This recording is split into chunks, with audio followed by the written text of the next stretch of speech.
Creator, സൃഷ്ടാവ്, ദൈവം. സുരേഷ് പറഞ്ഞത് ശരിയാണ്. I M God, media God. ഈ ഡയലോഗും അതിനൊപ്പം വരുന്ന ശ്യാമിന്റെ BGM-ഉം മലയാളത്തിലെ ലാർജ് സ്കെയിൽ സിനിമകളിലെ പ്രധാനപ്പെട്ട ബെഞ്ച് മാർക്ക്.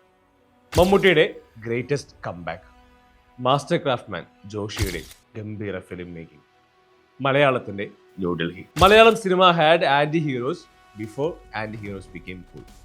ഞാൻ പറയുന്നത് വേറെ ആരെയും കുറിച്ചല്ല, GK കുറിച്ചാണ്. G കൃഷ്ണമൂർത്തി. ഒരു നായകന് വേണ്ട ഫിസിക്കൽ സ്ട്രെങ്ത് അയാൾക്കില്ല.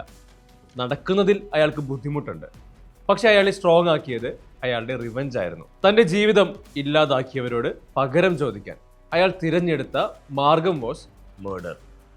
ജേർണലിസ്റ്റായ, കാർട്ടൂണിസ്റ്റായ, ലേഖനങ്ങൾ എഴുതുന്ന GK. അയാളുടെ പത്രപ്രവർത്തനം കുറച്ചധികം ശത്രുക്കളെ ഉണ്ടാക്കിയെടുത്തിട്ടുണ്ട്.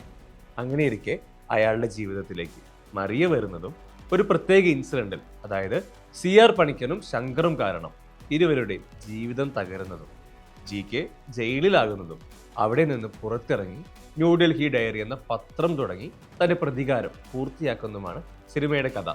നമ്മളിൽ ഭൂരിഭാഗവും ഈ സിനിമ കണ്ടവരായിരിക്കും. എന്തൊരു സെറ്റിംഗ് ആണ്! ആദ്യത്തെ 1 മണിക്കൂറോളം സിനിമ സംഭവിക്കുന്നത് ജയിലിനകത്ത്. ശേഷം സിനിമയുടെ ഒരു ജയിൽ ബ്രേക്ക് ഉണ്ട്, എസ്പിയോണേജ് കൈൻഡ് ഓഫ് സീക്വൻസ് ഉണ്ട്, പ്രോപ്പർ റിവെഞ്ച്. അന്ന് വരെ കണ്ടതിൽ വെച്ച് ഏറ്റവും ഫ്രഷായ നറേറ്റീവ്, എല്ലാ തരത്തിലും കംപ്ലീറ്റ് കമേഴ്സ്യൽ. ഡെന്നിസ് ജോസഫിന്റെ തിരക്കഥ, ജോഷി എന്ന മാസ്റ്റർ ക്രാഫ്റ്റ്മാന്റെ ഫിലിം മേക്കിംഗ് എക്സലൻസ്. 1987 ഇത്രയും വലിയ സ്കെയിലിൽ ക്യാൻവാസിൽ ഒരു പൊളിറ്റിക്കൽ റിവെഞ്ച് ത്രില്ലർ ഡൽഹിയിൽ ഷൂട്ട് ചെയ്ത് ഏറ്റവും ബെസ്റ്റ് എക്സിക്യൂഷൻ നടത്തുക എന്നത് എല്ലാവർക്കും പറ്റുന്ന കാര്യമല്ല. സിനിമയിലെ പുതിയ എക്സ്പീരിയൻസ് ആയിരുന്നു ഉർവശിയും സുരേഷ് ഗോപിയും കൂടെ ചർച്ചിൽ പോയിട്ടുള്ള സീക്വൻസ്. ഈ ജെയിംസ് ബോണ്ട്, മിഷൻ ഇമ്പോസിബിൾ ഫ്രാഞ്ചൈസികളിലൊക്കെ കണ്ടിട്ടുള്ള പോലെ ഒരു പെർഫെക്റ്റ് സീക്വൻസ്. ഒരു റിവെഞ്ച് ത്രില്ലർ എന്ന രീതിയിൽ മാത്രമല്ല ന്യൂഡൽഹി വായിക്കപ്പെട്ടിട്ടുള്ളത്.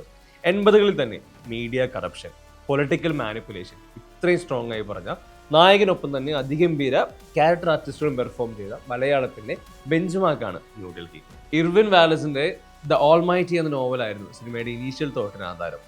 പരാജയ ചിത്രങ്ങളിൽ നിന്ന് ഉയർന്നു വന്ന, എല്ലാ കാലത്തും ആഘോഷിക്കപ്പെടേണ്ട മമ്മൂട്ടി കംബാക്ക് പോലെ തന്നെ ജോഷി എന്ന മാസ്റ്ററിന്റെ ഗ്രേറ്റസ്റ്റ് ഫിലിം മേക്കിംഗ് സ്കില്ലിന്റെ ഗ്രേറ്റസ്റ്റ് എക്സാമ്പിളായും ന്യൂഡൽഹി സെലിബ്രേറ്റ് ചെയ്യപ്പെടണം. നിങ്ങൾ ഇതുവരെ കണ്ടിട്ടില്ലെങ്കിൽ ഉറപ്പായിട്ട് ഈ സിനിമ കാണണം. ഒരു നൊസ്റ്റാൾജി ആയിട്ടല്ല, പ്യുവർ മാസ്റ്റർ ക്ലാസ് തന്നെയാണ് ഈ സിനിമ.